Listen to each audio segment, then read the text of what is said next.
Salut les amis et bienvenue dans l'émission Questions pour un ricain. Vous m'avez posé des questions sur Twitter avec l'hashtag Questions pour un ricain et je suis là pour vous répondre. Donc, premièrement, la première question vient de Rides Klim et elle m'a demandé est-ce que les États-Unis sont facilement accessibles pour les étrangers et j'ai envie de dire que non, mais c'est comme ça dans tous les pays, c'était même comme ça en France.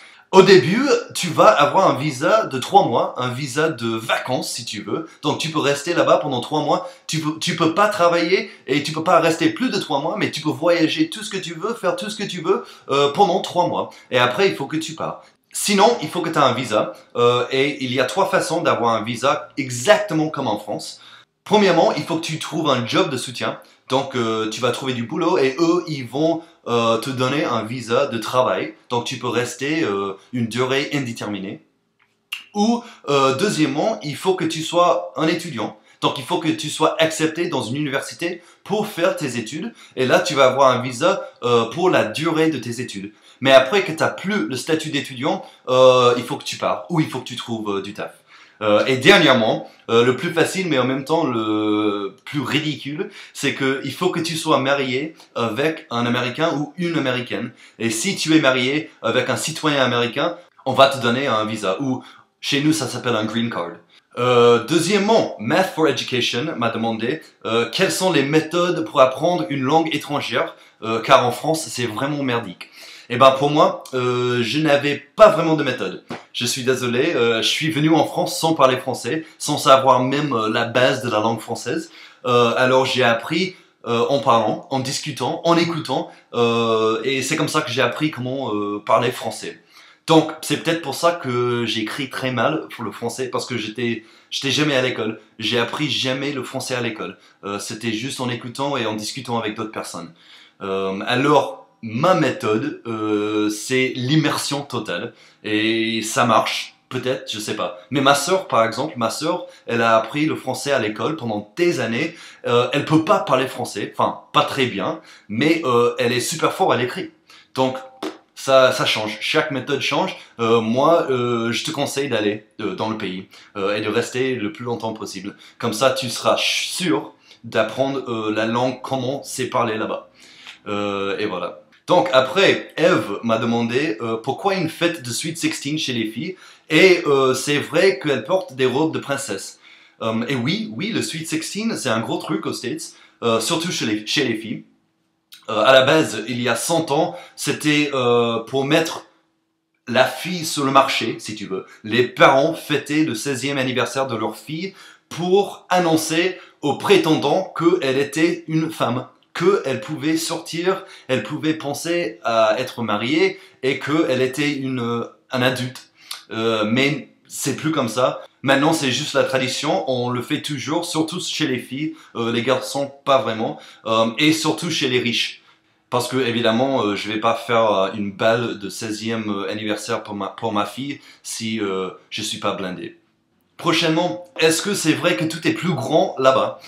Et oui, tout est au moins 2 fois plus grand. Mais il faut imaginer aussi que le pays est 10 fois plus grand que la France.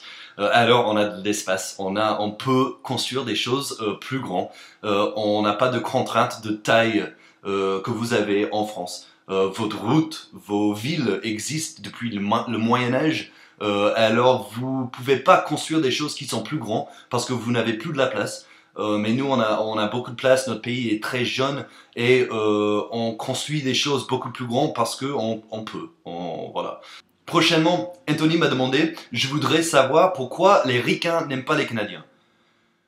Mais non, on adore les Canadiens. Moi, j'adore mes cousins canadiens. On n'a rien contre les Canadiens. C'est un peu comme les Français et les Belges. Oui, il y a des stéréotypes, mais on a toujours presque la même culture, presque les mêmes habitudes, les mêmes fêtes, sans parlant de la langue. On parle la même langue, avec presque le même accent. Donc, non, c'est comme nos cousins. On n'a rien contre les Canadiens. Enfin, moi, j'ai rien contre les Canadiens. Tous mes amis pensent pratiquement pareil. Bien sûr, les stéréotypes existent partout. Par contre, on n'aime absolument pas les Anglais. Eux, ils sont vraiment bizarres et il faut faire attention avec les Anglais parce qu'on ne sait jamais de quoi ils pensent ou de quoi ils sont capables. Non, je rigole. Mais ça, c'est pour une prochaine vidéo. Les stéréotypes des Anglais et les Américains contre les Anglais. Dernièrement, Elodie m'a posé une question sur le permis aux États-Unis. Le permis de conduire est-il plus facile à obtenir aux States? Et oui, c'est beaucoup plus facile. Déjà, on peut conduire à 15 ans. À 15 ans, on fait de la conduite accompagnée, comme vous un peu. Et après, à 16 ans, on peut passer le permis. Et pour passer le permis, c'est un test de 20 questions. C'est des questions bidons. Genre, si vous approchez un feu rouge, vous faites quoi? A, avancer. B, arrêter. C, tourner à gauche. Tu vois, c'est des choses bidons. Donc, test de 20 questions. Et après, il faut conduire avec un moniteur pour assurer qu'on sait conduire, qu'on peut suivre les règles de la route. Donc, si tu passes les deux, tu as ton permis à 16 ans. Si tu passes pas soit le test écrit, soit le test avec le moniteur, il faut que tu fasses des cours privés. Et ça devient un peu plus cher, ça prend plus longtemps et c'est plus difficile. Pas vraiment difficile, mais un peu plus. Normalement, on peut arriver à avoir notre permis le premier essai. Mais c'est surtout beaucoup moins cher. Je sais qu'en France, ça coûte 2000 balles et des heures de conduite. Et c'est stressant de passer le code. Mais aux States, il n'y a pas tout le stress qui va avec.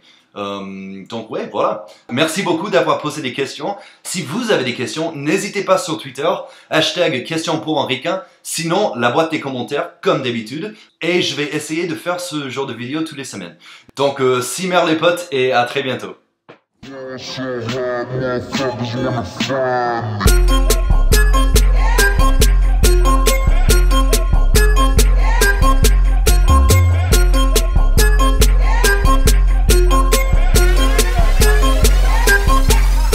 So I ball so hard, motherfuckers wanna find me.